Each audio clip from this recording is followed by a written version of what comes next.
মাকাল ফল দেখতে ভালো, উপরে লাল ভিতরে কালো। দেখেন আমার হাতে সেই মাকাল ফল। উপরে দেখতে যতটাই চমৎকার, ভিতরে ঠিক ততটাই কুৎসিত আর অন্তঃসারশূন্য অবস্থা। তাই আমাদের দেশে নেতিবাচক অর্থে মাকাল ফল শব্দটি ব্যবহার করা হয়। কেউ যদি উপরে খুব ফিটফাট থাকে এবং কাজকর্মে বা জ্ঞানে খুব স্বল্পতা দেখা দেয়, তখনই তাকে মাকাল ফল বলা হয়। তাই আমাদের শ্রীযুক্ত রবীন্দ্রনাথ ঠাকুরের অপরিচিতা গল্পে পণ্ডিত মশাই অনুপমকে মাকাল ফল বলেছিল। যারা অপরিচিতা পড়েছেন তাদের নিশ্চয়ই মনে আছে। তুর্কিতে জন্ম হওয়া এই ফলটির আদি নাম ছিল মহাকাল। তারপর আমাদের দেশে এটিকে মাকাল ফলে রূপান্তর করা হয়েছে।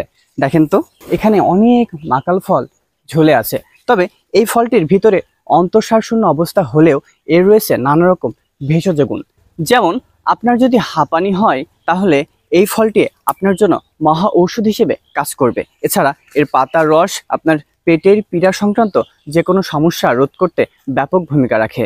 তাছাড়া কুষ্ঠরোগ ও পাইলসের রোগেও এর রয়েছে বিশেষ ভূমিকা। যুগে যুগে আমাদের দেশ থেকে মাকাল ফল হারিয়ে যাচ্ছে।